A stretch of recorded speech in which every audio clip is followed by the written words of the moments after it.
Well, Clifton, New Jersey wants to silence noisy dogs by fining their owners. Now, if the dog barks for longer than 30 minutes on 2 consecutive days, the owners will be fined. Authorities say it's a quality of life issue.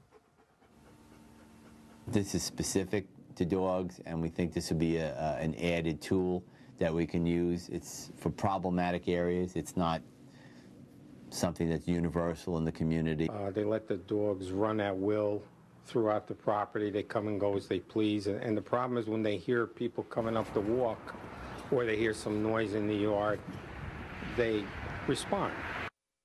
All right, so now there's a law against it. So is it possible to limit the dog's barking? How do you do that? Here to explain is veterinarian Philip Racklin with his dog Kyrie, a great little pooch. Beautiful dog.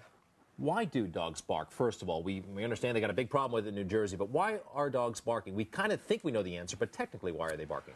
Basically, they're scared. They're scared about being alone most of the time, and they're scared about being alone because they're so used to being with their owners all the time. In fact, this problem is called separation anxiety. When they're separate from their owners, they get anxious and they start barking. But why is this such a problem for some people and it's not for other dog owners? A lot of it depends on how the dogs are raised.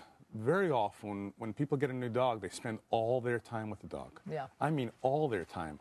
And then all of a sudden, if the dog is left alone, bam, like, what do I do? Where do I go? What's going on? Where's my owner? And they get scared. They get petrified.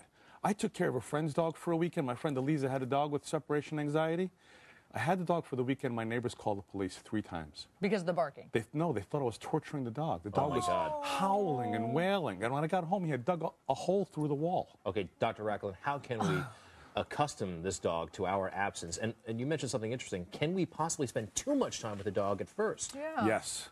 Yes, you can. Just like children. You know when you take kids to kindergarten, sometimes they just get crazy? Right. Same thing with dogs. And the idea is when you first get a dog, don't spend 100% of your time with the dog. Let the dog have some downtime, some quiet time. Let them learn to be alone. Now, aren't there some devices also that we can get to? Your dog is just so beautiful. I got to tell you, we're all swooning over your dog. So beautiful. But what are some devices that you can get to keep your dogs from barking? Well, before we get into devices, a lot of it is training. As we've talked about not leaving them alone too long. Yeah. But for dogs who have separation anxiety, the first thing to do is to realize your dog has it. Right. Lots of times people just think this is the way my dog is.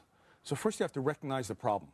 Then you have to talk to your vet because there are actually steps. I don't want to say it's a 12-step program, but it's something like a 12-step program to get over separation anxiety. And part of that program could be certain devices.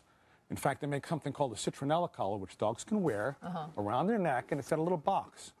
And it sprays citronella into their face when they bark.